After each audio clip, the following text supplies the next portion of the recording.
পৃথিবী তখন অশান্ত, আকাশে কালো মেঘ, বাতাসে ভয়।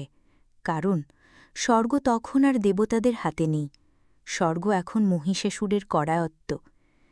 মহিষাসুর, সেই ভয়ঙ্কর অসুর যে ব্রহ্মার কাছ থেকে অমরত্বের মতো বর পেয়ে দম্ভে ভরে উঠেছে।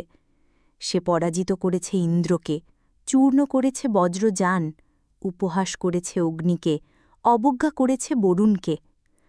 তার দাপটে স্বর্গদাসী দেবতারা পালিয়ে গেলেন, কেউ পাতাল লোকের দিকে, কেউ মর্তের অন্ধকার কোণায়।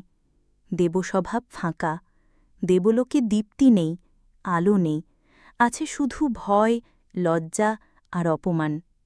মহিষাসুরের নির্দেশে অসুরেরা ছড়িয়ে পড়ল সব দিকে। স্বর্গলোকের গন্ধর্ব অপ্সরাদের অপমান করা শুরু করল। তারা হরণ করল যজ্ঞ, পবিত্রতা, শান্তি। প্রতিদিন দেবতাদের মন্দির ভাঙা হচ্ছে, যজ্ঞ ভঙ্গ করা হচ্ছে, মর্তে রক্ত বইছে।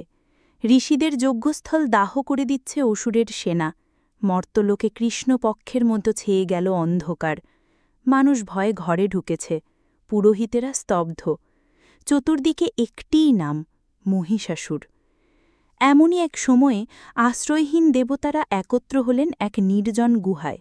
ইন্দ্র, অগ্নি, বরুণ, বায়ু, যম, চন্দ্র, সূর্য সবাই একসাথে বসে কান্নায় ভেঙে পড়লেন।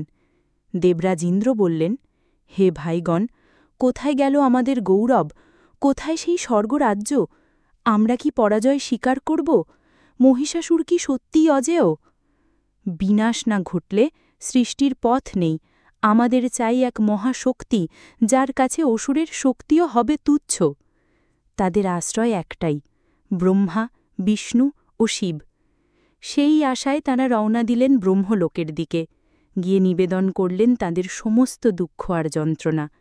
ব্রহ্মা বললেন, আমি যা দিতে পেরেছি মহিষাসুর তা নিয়েছে, কিন্তু মনে রেখো আমিও এক সীমার মধ্যে। তোমরা যাও বিষ্ণু ও শিবের কাছে। সৃষ্টি, সংরক্ষণ ও প্রলয়ের ত্রিকাল শক্তির উৎস তাঁরাই। এরপর দেবতারা গেলেন বিষ্ণুর শরণে। বিষ্ণু, যিনি স্বয়ং ন্যায়ের প্রতীক, যিনি ধর্ম রক্ষার জন্য যুগে যুগে অবতার নেন, তিনি বললেন, অধর্ম যতই বাড়ুক ধর্ম শেষ হয় না। আর এখন সময় এসেছে এক নবশক্তির, যে হবে নারী কিন্তু ভয়ঙ্কর, কোমল কিন্তু রুদ্র। আমার রুদ্রতাকে আমি সঁপে দেব তার হাতে। আসবে এক নারী, যিনি হবেন সমস্ত দেবশক্তির মিলানে জন্ম নেওয়া এক দেবী। তিনিই বধ করবেন মহিষাসুরকে।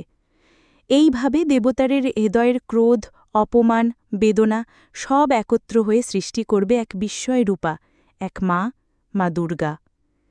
আগামী পর্বে শুনবেন দেবতাদের সম্মিলিত শক্তিতে কীভাবে জন্ম নিলেন মা দুর্গা, কীভাবে রচিত হল তার প্রতিটি অঙ্গ, কিভাবে তাকে সাজানো হলো অস্ত্রে আর আলোয়। এই গল্প শুধু পৌরাণিক নয়, এ গল্প নারী শক্তির জাগরণের। শুনতে থাকুন মহালয়ার মহাকাব্য পর্ব ৩। জয় দুর্গা, জয় চণ্ডিকা।